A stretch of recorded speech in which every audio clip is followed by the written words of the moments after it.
সমুদ্রের বুক চিরে ৩টা স্পিডবোট তীব্র গতিতে ছুটে যাচ্ছে। ঢেউ কেটে সামনে এগোচ্ছে বোটগুলো, আর প্রতিটা বোটের উপর বসে আছে ইরানের স্পেশাল মেরিন কমান্ডো। সবার চোখ একই দিকে, দূরে থাকা বিশাল একটি জাহাজ।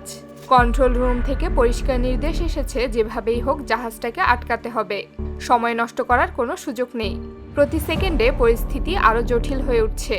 কিন্তু এই নাটকীয় ঘটনার শুরুটা হয়েছিল এর প্রায় 2 ঘন্টা আগে। সকাল 9টা, ইরানের দক্ষিণের একটি গুরুত্বপূর্ণ পোর্ট। জাহাজ আসছে যাচ্ছে, কার্গো আনলোড হচ্ছে, কিছু জাহাজ আবার সমুদ্রের দিকে রওনা দিচ্ছে। বন্দর কর্তৃপক্ষের কাছে সবকিছুই ছিল স্বাভাবিক। কেউ ভাবতেও পারেনি কয়েক ঘন্টার মধ্যেই এই এলাকা আন্তর্জাতিক উত্তেজনার কেন্দ্রবিন্দুতে চলে আসবে। হঠাৎ করেই রাডার কন্ট্রোল রুমে একটি অচেনা সিগন্যাল ধরা পড়ে। স্ক্রিনে দেখা যায় একটি মাছ ধরা নৌকা ধীরে ধীরে পোর্টের দিকে এগিয়ে আসছে। প্রথমে কেউ খুব একটা গুরুত্ব দেয়নি, মাছ ধরা নৌকা তো প্রায়ই দেখা যায়। কিন্তু কিছুক্ষণ পর একজন অভিজ্ঞ রাডার অফিসারের মাথায় প্রশ্ন আসে, এই পোর্ট এলাকায় মাছ ধরা নিষিদ্ধ, তাহলে এই ট্রলার এখানে কি করছে? নৌকাটার অবস্থান তখন পোর্ট থেকে প্রায় 12 কিলোমিটার দূরে, খুব কাছেও না আবার খুব দূরেও না। এত দূরত্ব থেকে সরাসরি সিদ্ধান্ত নেওয়া একটু কঠিন। সবাই পরিস্থিতি পর্যবেক্ষণ করতে থাকে। ঠিক তখনই রাডার স্ক্রিনে আরেকটা অদ্ভুত ব্যাপার ধরা পড়ে। আকাশে প্রায় একই জায়গায় প্রায় 3 কিলোমিটার উচ্চতায় 2টা ছোট ড্রোন উঠছে। প্রথম দেখায় এগুলো খেলনা ড্রোনের মতোই মনে হচ্ছিল, কিন্তু সমুদ্রের মাঝখানে সামরিকভাবে গুরুত্বপূর্ণ পোর্টের কাছে কে এই খেলনা ড্রোন উড়াবে? এই প্রশ্নটাই পুরো পরিস্থিতির মোড় ঘুরিয়ে দেয়। রাডার অফিসার বুঝে যান ব্যাপারটা হালকাভাবে নেওয়ার সুযোগ নেই। সঙ্গে সঙ্গেই বিষয়টা ঊর্ধ্বতন কর্তৃপক্ষকে জানানো হয়। কয়েক মিনিটের মধ্যেই সিদ্ধান্ত আসে, আকাশে যুদ্ধবিমান পাঠাতে হবে। ইরানের বুশেহর এয়ারবেস থেকে সঙ্গে সঙ্গে 2টা মাল্টিরোল ফাইটার জেট উড়ে যায়। এগুলো ছিল ইরানের বিখ্যাত F-14 টমক্যাট। এই যুদ্ধবিমানগুলো একসময় আমেরিকার সবচেয়ে শক্তিশালী ফাইটার জেটগুলোর একটি ছিল। বহু বছর আগেই ইরান এগুলো তাদের কাছ থেকে কিনে নিয়েছিল।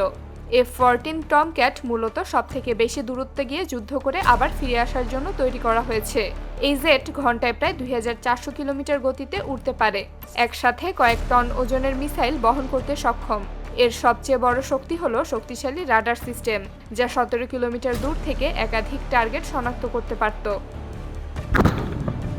এই দুটো যুদ্ধবিমান পোর্ট এলাকা থেকে উড়াল দিয়ে মাত্র 2 মিনিটেরও কম সময়ে সন্দেহজনক এলাকায় পৌঁছে যায়। কিন্তু সেখানে গিয়ে তারা যা দেখে তাতে তারা নিজেরাও কিছুটা হতবাক হয়ে পড়ে। যেখানে খেলনা ড্রোন থাকার কথা সেখানে আসলে টহল দিচ্ছে 2টো আধুনিক F-16 ফাইটার জেট। সমস্যাটা হলো এই F-16 গুলো কোন দেশে সেটা বোঝার কোনো স্পষ্ট উপায় নেই। কারণ F-16 যুদ্ধবিমান আমেরিকার তৈরি হলেও পৃথিবীর অনেক দেশই এই জেট ব্যবহার করে। ইরানের F-14 যুদ্ধবিমান যখন কাছে আসে তখন দেখা যায় F-16 যুদ্ধবিমানগুলো খুব একটা পাত্তা দিচ্ছে না। এর প্রধান কারণ হলো প্রযুক্তিগত দিক থেকে F-16 কিছু ক্ষেত্রেই ইরানের পুরনো F-14 এর চেয়ে এগিয়ে। তাই ইরানের যুদ্ধবিমানগুলো কিছুক্ষণ পরিস্থিতি পর্যবেক্ষণ করে ফিরে আসতে বাধ্য হয়। কিন্তু এখানেই ঘটনা শেষ হয়নি। ইরানের হেডকোয়ার্টার খুব ভালো করেই জানে নিজেদের আকাশসীমার ভেতরে অচেনা যুদ্ধবিমান থাকা কোনোভাবেই নিরাপদ নয়। তাই তারা বাধ্য হয়ে এয়ার ডিফেন্স সিস্টেম সক্রিয় করে। ইরান বিশ্বের অন্যতম শক্তিশালী মিসাইল প্রযুক্তির অধিকারী দেশগুলোর একটি। বিশেষ করে তাদের আকাশ প্রতিরক্ষা ব্যবস্থা নিয়ে বহু বছর ধরে আলোচনা হয়। কিছুক্ষণের মধ্যেই ইরানের এয়ার ডিফেন্স সিস্টেম F-16 যুদ্ধবিমান দুটোকে টার্গেট লক করে ফেলে। এরপরেই এয়ার ডিফেন্স সিস্টেম থেকে 2টো ক্ষেপণাস্ত্র উৎক্ষেপণ করা হয়। এই ক্ষেপণাস্ত্রগুলো ছিল উচ্চ গতির সারফেস টু এয়ার মিসাইল। এগুলো সর্বোচ্চ গতি শব্দের কয়েক গুণ বেশি হতে পারে এবং এগুলো 150 কিলোমিটার পর্যন্ত দূরের টার্গেটকে নির্ভুল হিট করতে পারে।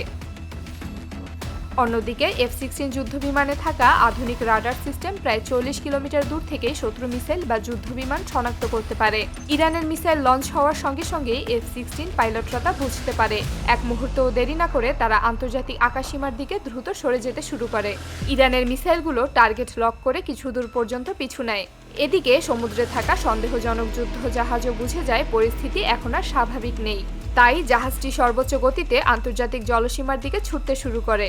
সমস্যা হলো ওই মুহূর্তে ইরানের পোর্টে কোনো বড় যুদ্ধজাহাজ কাছাকাছি ছিল না, সময়ও খুব কম। তাই শেষ ভরসা হিসেবে কয়েকটি দ্রুতগতির স্পিড বোট পাঠানো হয়। সেই বোটগুলোতেই ছিল স্পেশাল মেরিন কমান্ডোরা।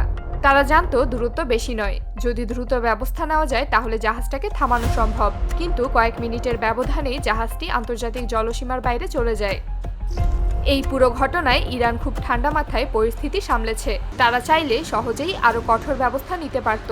তাদের কাছে কামিকাজি ড্রোন আছে, দীর্ঘপাল্লার মিসাইল আছে, আধুনিক নৌ আক্রমণ সক্ষমতাও আছে, কিন্তু তারা তা করেনি। এই ঘটনার পর ইরানের পক্ষ থেকে বলা হয়, পরবর্তীতে যদি কোনো যুদ্ধজাহাজ বা কোনো যুদ্ধ বিমান ইরানের আকাশসীমায় প্রবেশ করে, তাহলে তারা আর এক মুহূর্ত ছাড় দেবে না। এই ঘটনা আন্তর্জাতিক গণমাধ্যমগুলোতে প্রচার হলেও যুদ্ধজাহাজ বা যুদ্ধবিমান কোন দেশের ছিল তা কোনো দেশ স্বীকার করেনি।